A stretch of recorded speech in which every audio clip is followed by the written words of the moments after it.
Hello everyone. We've been actually planning to do this movie since season 1. I just somehow didn't get around to it, and it is weirdly and somehow sad that one of the lead actors just has to die, so we are reminded to make this movie again. And this is a movie that's pretty much been overlooked throughout these years because it was followed up by a TV show that was just so much bigger. And I know usually these intros are a bit more funny, but you know, the circumstances don't allow it. So, but it's still going to be a fun review. Enjoy. You must come with me now to the graveyard while there's still time. Time to do what? Time to stop the killing. To stop the vampires. All right, let me get this straight. You want me to go to the graveyard with you because I am the chosen one and there's vampires? Yes. Does Elvis talk to you? Does he tell you to do things? Do you see spots? Spots? Yes, of course. Just testing if the audio works. Does the audio work? Tuk tuk tuk. Audio work. Welcome to the Movie Void, where we review whatever the fuck we feel like reviewing. It's been a while since I said that. How long? 2 months and 21 days. 2 months and 21 days.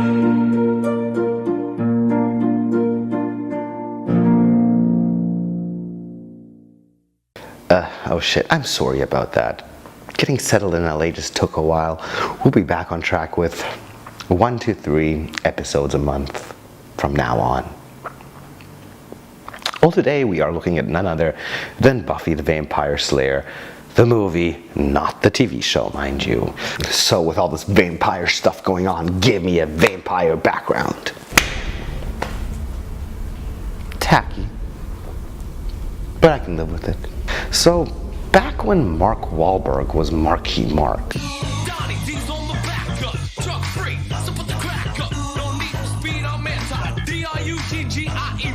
like around 1992, and the 90s had just like started getting going.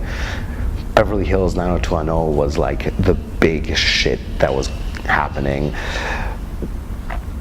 And back at the time when Joss Whedon hadn't made a single Avengers movie, no, he hadn't even made Angel or anything that big at the time, a little movie came out of nowhere, literally out of nowhere, called Buffy the Vampire Slayer. Directed by Fran Rubel-Kuzui,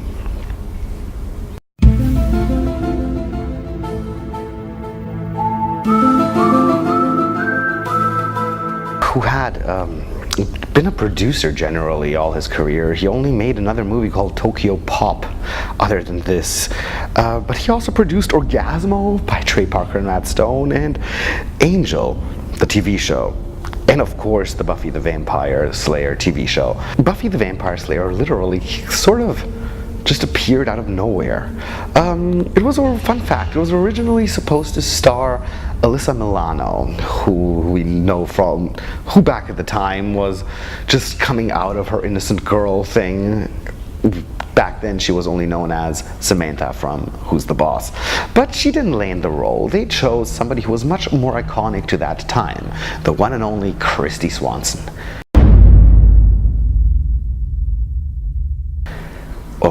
Oh my fuck, was I in love with Christy Swanson back at the time. She had been in a lot of other films, like made an appearance in Ferris Bueller, also pretty big with Flowers in the Attic in 1987, and of course, how could we forget Mannequin 2? The 90s, such a simple time. And since 90210 was really the biggest shit like that was going on at all at the moment, we chose the one and only Luke Perry to portray the love interest of Buffy the Vampire Slayer in this movie.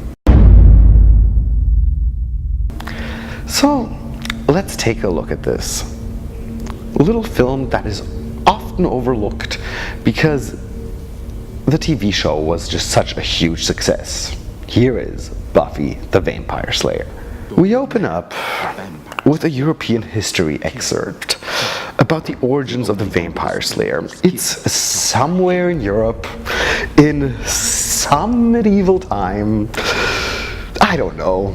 Deal with it. Somewhere in Europe, somewhere in medieval time, that's all you need to know. And then we are thrown into pure 90s extravaganza cheerleading stuff.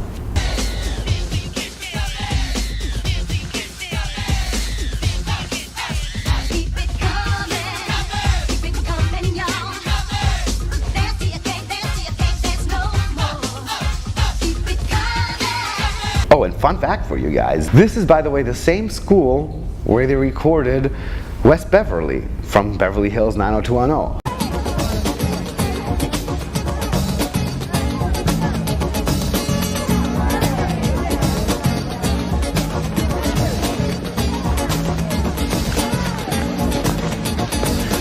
So, Brandon of Beverly Hills, wanna dance? And afterwards, some of the wisest coaching lines ever are spoken.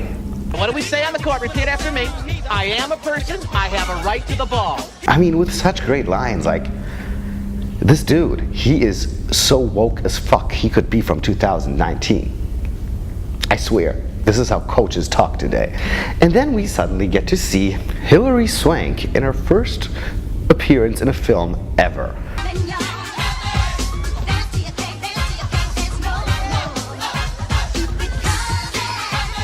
Yeah, that's before $1 Million Baby wrecked her ass. So we noticed that this movie is taking place right in the middle of LA. Oh, that's so sweet. It's all happening at home here. Look over there, the Egyptian. I think Buffy's actually coming out of the Chinese. Ägyptisches Theater!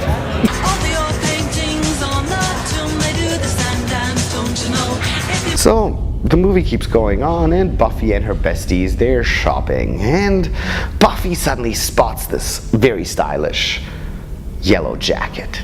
Gosh, wouldn't you guys just love me in this? Guys, what's the sitch? I'm bored. What do you think?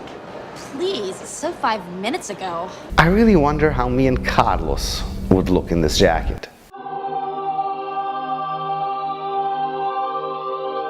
The group gets into an elevator, and still suddenly the suspicious fellow interrupts them and just stares at them blankly. Much rude or anything? Well, keep this guy in mind, because he'll be back.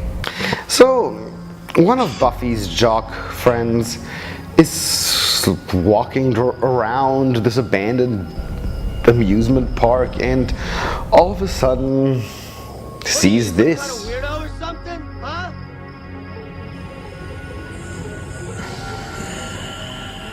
Totally inconspicuous, absolutely. Cut to medieval times. In some city, in some medieval time in Europe, we see Buffy battling vampires and suddenly being encountered by this guy called Lothus. Oh, please, show me a real slayer. Logos. Will you people ever learn we can't be And he's this weird guy making threats. This is our world now. Interesting. But all of a sudden Buffy wakes up and we find out that she's been dreaming this whole thing. Now we see the vampire from the amusement park trying to resurrect his master. I guess this would be Lothos from the medieval times. Back to Buffy. She's hanging around with her friends at the bar, and all of a sudden we notice that Hilary Swank bought that jacket Buffy wanted. What? I thought that look was over. Well, it's retro. Yeah, retro. We can borrow it sometime. Talking about the senior dance, when Luke Perry shows up, playing a character called Pike. Now, this scene has something particularly nice. I think it's often overlooked by everybody who watches this movie, is just how well the characters connect with each other. They're all very nicely established through this piece of silly 90s dialogue. I know it's a comedy. It's nothing that deep, but these characters click very quickly, and they are established very well for the short time this movie has been running. Pike. Pike isn't a name, it's a fish. Hey, Buffy, you hungry? I got something for you. Oh, man, you wasted my dog. Later on, Pike and his friend Benny are just hanging around, I don't know, maybe at the Hollywood sign, that's what it appears to be. The same suspicious dude from earlier appears, when all of a sudden, his friend gets bit by a vampire. Pike passes out, and the strange suspicious dude from the mall suddenly appears out of nowhere. And he picks him up. This is not a very safe place for you to fall asleep. Okay, Mom. While we're on the subject about the suspicious dude, we cut to Buffy training and working out for her cheerleading stuff when the suspicious dude appears again. God! You scared me to death. Is it even legal to show up at a school like this? All weirdness and legality aside, he explains to Buffy that she is the chosen Slayer. And you have been chosen, Buffy. You must come with me now to the graveyard while there's still time. Time to do what? Time to stop the killing. To stop the vampires. That doesn't sound threatening at all, does it now? We found out that his name is Merrick. Buffy sort of sums up what is so wrong with this entire situation. All right, let me get this straight, okay? You want me to go to the graveyard with you because I'm the chosen one and there are vampires? Yes. Does Elvis talk to you? Does he tell you to do things? Do you see spots? To everyone's surprise, he somehow does reach her by talking about the dreams Buffy is having. And since she hasn't been talking to anyone about this, she starts believing this Merrick dude. Oh my God. Oh my God. I never told anybody about this. And so, off they go to the graveyard. Anyway, at the graveyard. I can't believe I'm doing this. I can't believe I'm in a graveyard with a strange man hunting for vampires on a school night. They stop at the grave of the high school kid who died earlier in the movie. And what they do is, they Wait for Robert Berman to wake up. Do you have any gum? No. He eventually does, and Merrick ends up struggling somewhat. But Buffy sort of kicks ass. Behind you.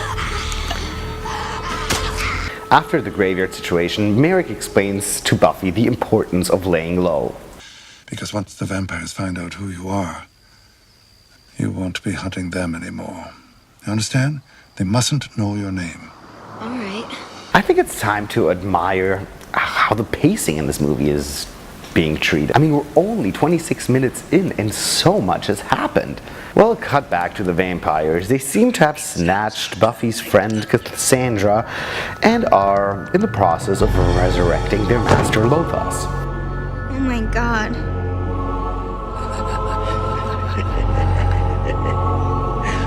Who are you? Well, back to Buffy. And here we get another one of those classic 90s montages of Buffy training and getting ready for the big fight. They don't make montages like this anymore these days, do they now?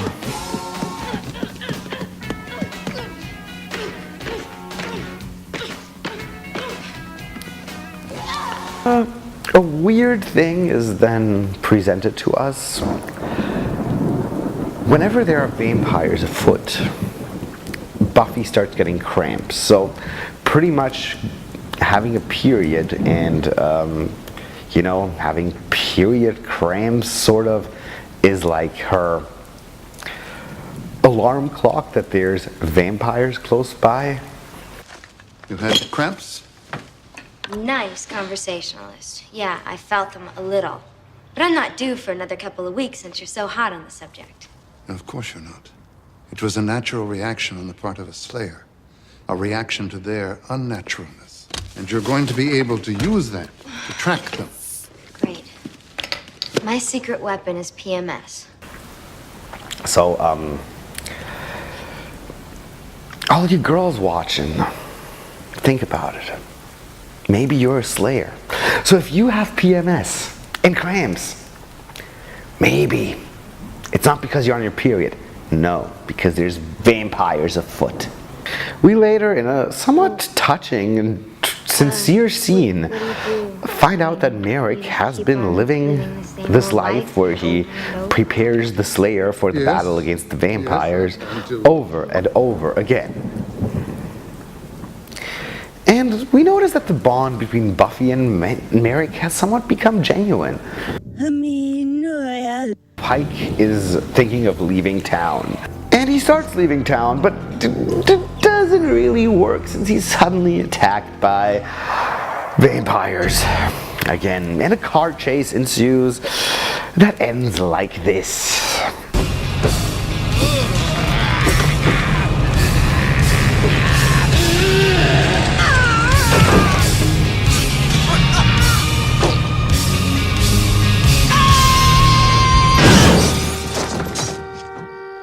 And Pike is attacked, but of course Buffy comes to the rescue.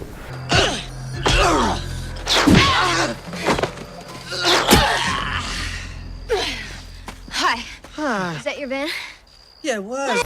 Well, she takes him home and they talk about killing vampires, leaving town, getting all fucked up. You know, the usual thing high schoolers talk about. Later on, we find out that all this trail ending has been getting to Buffy's school and social life, and Buffy is getting more and more detached from her friends. She still had my jacket. The yellow leather? You didn't get that back from her? Oh, I'm so sorry. I love that jacket.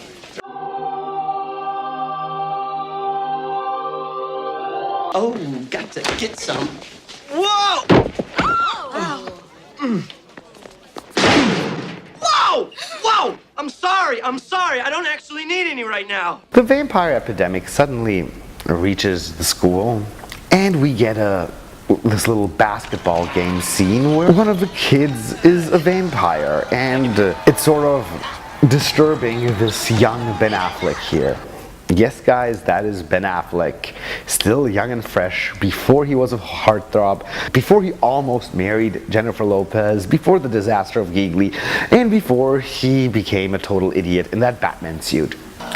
Well, Buffy steps in to get the vampire out of the basketball game, but then she realizes that the vampires are onto her and know who she is. He knows who I am! Buffy steals a bike. Real power between your legs. Yeah, I Dyke! You're a dyke! A sort of underwhelming chase scene sets in.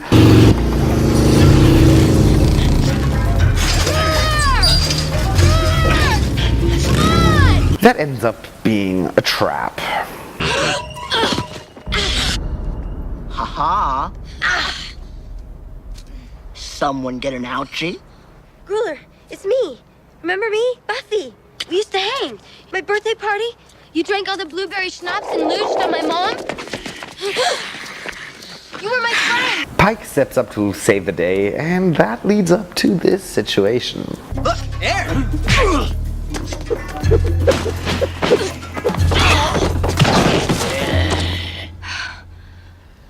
Hi. Hi. Moments later, Buffy and Lotus meet for the first time, and it seems that he has some kind of a power over her. He seems to be able to hypnotize her in this weird, wacky way. And then in an attempt to save Buffy, Merrick dies, and it's actually quite a sad scene.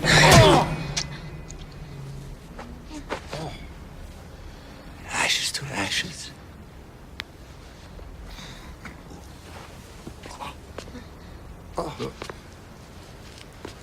Look what I've done. Oh. Dust, dust. Merrick's last words are important for the events that take place in the future. Listen to them. When the music stops, the rest is... Merrick? Merrick. What I really like about this movie is no matter how silly and ridiculous the plot gets and how unusual and fun the dialogue is every once in a while, the movie still manages to stay sincere, and all the bonds between the characters seem real and seem genuine. Well, Buffy's detachment from her high school friends reaches a high point in the next scene when she comes late to the dance committee. Look, Buffy, if you want to play house with the unwashed masses, that's fine. But personally, I think you should spend a little time prioritizing. I really do. You know, what language are you speaking? Get out of my facial. We then find out that the vampires are planning to strike at the high school dance. We will be attending a dance. Dance? Master, what are we waiting for? The Slayer is unmasked. Let's finish it. We'll wait until Saturday. Why? Because I want to dance. I think this is really almost a perfect way to set up your third act in a film. It's time for a dance. Cut to the dance where Slash from Guns N' Roses is a DJ. I'm not joking. The cameos in this movie are generally pretty crazy. Besides Ben Affleck, who we saw earlier, we also have Seth Green in here. He says he's cut from the movie, but if we take a closer look, you can spot him exactly in this scene. There he is! Another fun fact, Mick Jagger and David Bowie were actually supposed to make cameos in this movie, but because of time and budget reasons couldn't really make it. And that would have been beautiful, especially thinking about how David Bowie has left us way too early, like somebody else in this movie. I'll be laughing and singing, music swinging, dancing in the street. Philadelphia, PA. Baltimore in DC now. Don't forget the border center. On the streets of Brazil. Back in the USSR. No matter where you are. Why? We're talking about Buffy the Vampire Slayer, and for fuck's sake, there's always this sad undertone. Why? So Buffy arrives to the dance, only to find out that her boyfriend is now together with one of her so-called friends. I thought we were gonna come here together. I'm here with Jenny. I don't get it. Come on, Buff, you know what's going on. As always, Pike comes to the rescue, this time in a kind of prom night glory, if you wish. The scene is almost as iconic as Dirty Dancing. Look at this.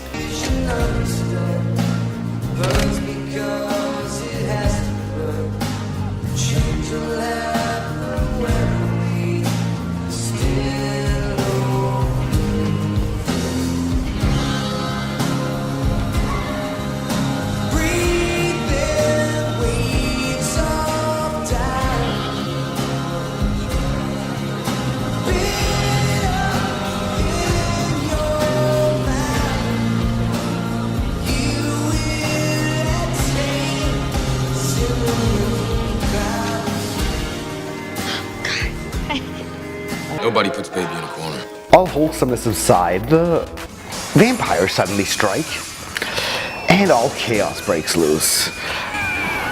Somebody kidding? Buffy steps in to kick some ass in an absolutely iconic look. That white dress and that leather jacket, beautiful. She gets out of the school in an excessive stream of smoke, and kick some vampire ass, which leads her to encounter Lothos.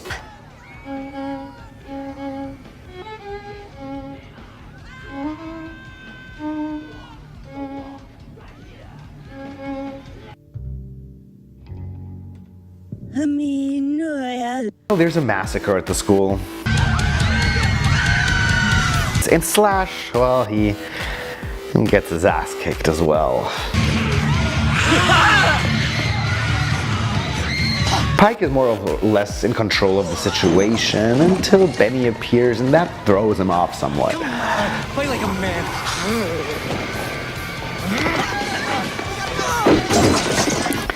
Buffy ends up fighting the big boys. We actually get a douche commercial joke in this moment of the film. Admit it, Buffy. Aren't there times when you just feel less than fresh? And Amelin, the second hand to Lothos, gets killed.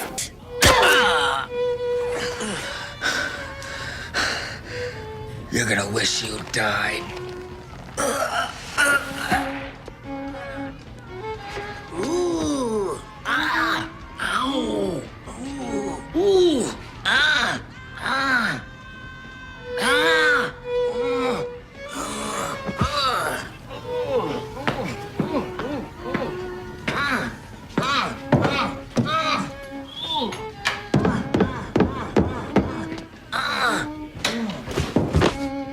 Interesting enough, this iconic death scene was completely improvised during the shoot.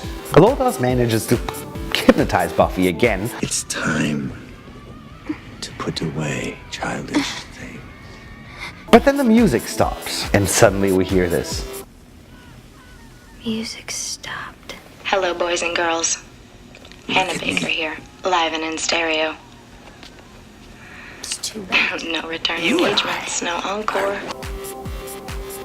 No, we actually don't, but just imagine how funny it would be if we did. No, but Buffy comes to her senses when the music stops. And she sets the motherfucker on fire.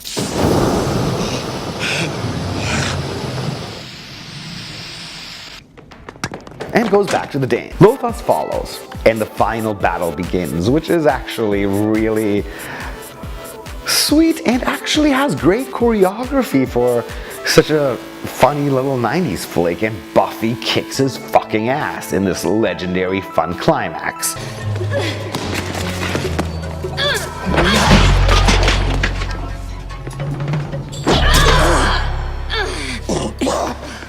Now, I'm really pissed off.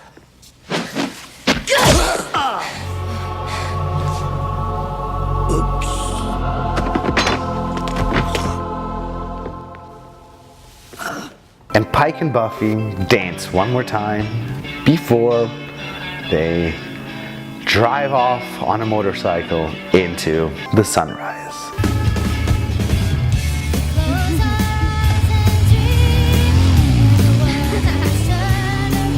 And that, my friends, is where Buffy the Vampire Slayer movie ends. So that was the Buffy the Vampire Slayer movie. Does it hold up? You know, you have no idea how surprisingly it does. It really feels like a TV show we'd be watching on the CW now. That is how good it held the test of time. If we put some mobile devices into this, some slightly better effects, it's actually surprising just how well this movie holds up. Well, did they all live happily ever after? Yes, they certainly did. Most of them. Joss Whedon went on to become a big man in the Marvel universe and made the Avengers happen. A phenomenon I to this very day don't understand. I think superhero movies are pretty much the most primitive form of entertainment. It's just good versus evil, and that would be that. But it's just because it's not my cup of tea. I respect everyone who enjoys them. Joss Whedon also went down to make the actual Buffy the Vampire Slayer TV series, which was a bit less silly and had a more of a serious tone. Weirdly enough, the producers and the director behind the film made a lot of changes to the script Joss Whedon didn't approve of, and Joss Whedon also had a hard time working with Daniel Sutherland and ended up leaving the set because he was so unhappy with the direction the movie was going. It was kind of too tongue-in-cheek for him, and that's why the TV show had more of a serious tone. And strangely, I was a big fan of the movie when it came out. That's why I never really got into the TV show as much as most people did. I loved this movie and still do to this very day. The TV show ain't bad, but just not as fun and tongue-in-cheek. Like, this movie had elements in it that I truly loved. It continued the type of film that Heathers had started back in the 80s, and something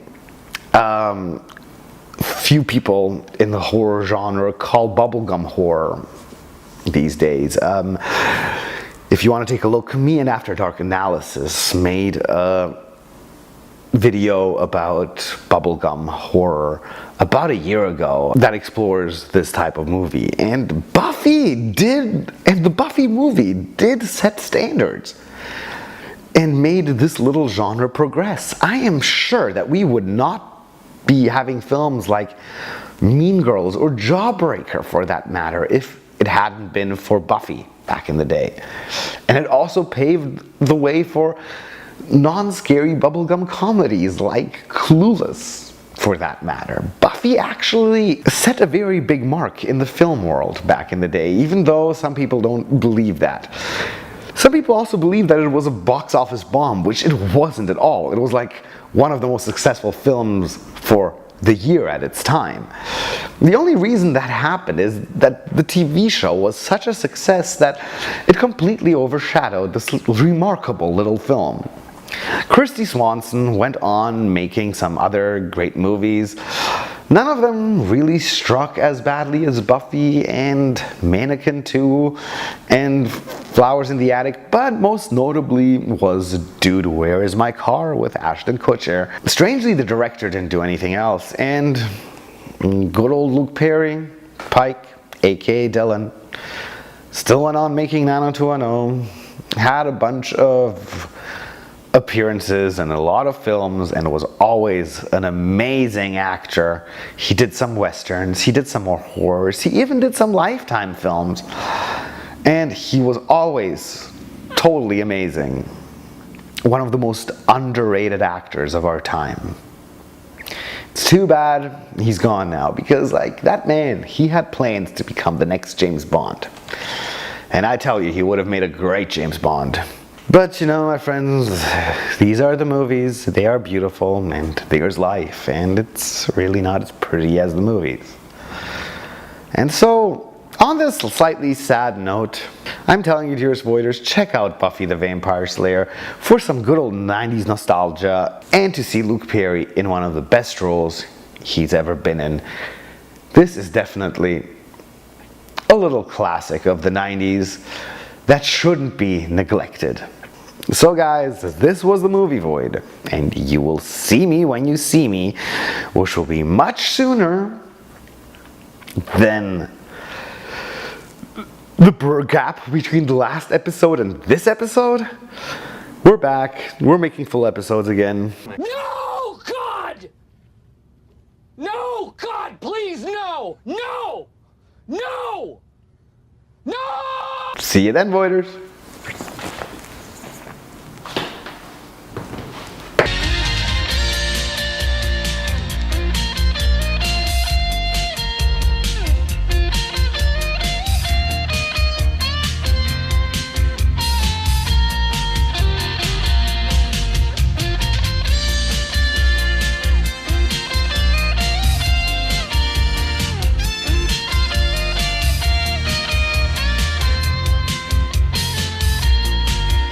You're gonna wish you died.